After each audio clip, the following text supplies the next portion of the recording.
Hello good morning everyone. आज चाहिँ 29 जुलाई अनि यो मेरो आज दिनभरिको के गरेँ भनेर बिहान उठिसकेपछि सँगसँगै बाबु पनि उठ्यो। उसलाई एकछिन खेल्न दिएँ अनि दुध उसलाई खुवाएँ। उसले लगभग अलिकति छोड्यो अनि त्यस पछाडि म उसको लागि प्यानकेक बनाउन थालेँ। प्यानकेक उसको लागि एउटा इनफ हुन्छ अनि उसलाई मन पनि पर्छ। प्यानकेक चाहिँ खाँदैछ ऊ। प्यानकेक खुवाइसके मैले उसलाई सुरुमा चाहिँ खाना गर्छ, पछि चाहिँ खान थाल्छ। अनि मेरो फेरि रेगुलर लेमन वाटर खाएर कपाललाई ड्राई गरेँ। अनि त्यस पछाडि रुममा आउँदाखेरि त फेरि बाबु भुइँमा मजाले खेलेर बसिरहेको रहेछ। अनि एकछिन बसेर उसँग पनि खेल्न थालेँ। सँगसँगै के गर्छ हेर्दाखेरि पनि आनन्द आउँछ। घरिघरि चाहिँ हाँस उठ्छ। हेर्नु न त्यहाँ नक्कल पारेको, त्यसै नक्कल पार्छ। भुइँमा बसेर तल्लिएर नाइ गरेर त्यत्तिकै हो उसको यो दिनभरि।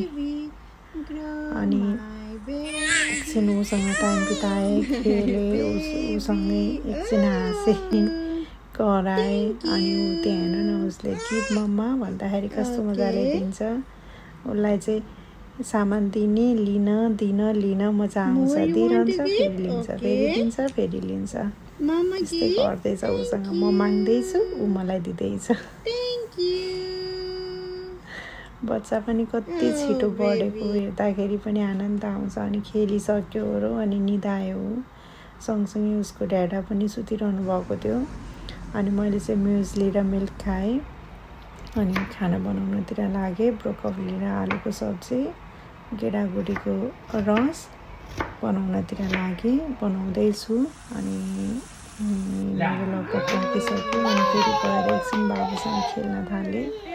अनि उता एकछिन पछाडि हामीले खाना खायौँ। पहिले हस्बेन्डले खानुभयो अनि त्यस पछाडि मैले खाएँ। सँगै त खानै पाइँदैन बाबु उठेको बेला। अनि बाबुलाई फेरि एकछिन पछाडि पास्ता र बोइल्ड चिकन दिएको थिएँ, खायो अनि सुत्यो। आज चाहिँ आफै कस्तो मजाले खायो चिकन, नभए हतपति मान्दैन थियो। अनि हामी पार्क गयौँ इभिनिङमा। उसलाई चाहिँ पार्क जान यति मजा लाग्छ। पार्कमा गएपछि चिच्याउन, कराउन पाउँछ। सँगसँगै धेरै केटाकेटीहरू पनि देख्छ। अनि उसलाई लगेर एकछिन त्यहाँ भएको सबै थोकमा बसाउँदै खेलाउँदै गरेँ। उसको फेभरेट चाहिँ स्विङ हो। त्यहाँ बसेपछि चाहिँ उसलाई मजा लाग्छ। अनि सँगसँगै बाबु सँगसँगै म पनि खेल्न थालेँ उसँग। म पनि केटाकेटी नै हुँ नि त, त्यही भएर। अनि यो चाहिँ गोलो घुम्छ। मलाई चाहिँ एकछिनमै कस्तो रिङ्गटा लागे जस्तो हुन्छ। बाबु चाहिँ खेल्नु खोजै गर्छ यसैले। अनि ऊ चाहिँ स्लाइड हेरिरहेको थियो निस्किने ठाउँतिर। त्यहाँबाट चाहिँ भित्र पस्न खोज्छ, जहाँबाट चाहिँ निस्किन्छन् किड्सहरू। अनि म चाहिँ लाग्छ होला, केटाकेटीले ठेलिदिन्छन् होला भनेर टेन्सन लागिरहेको थियो।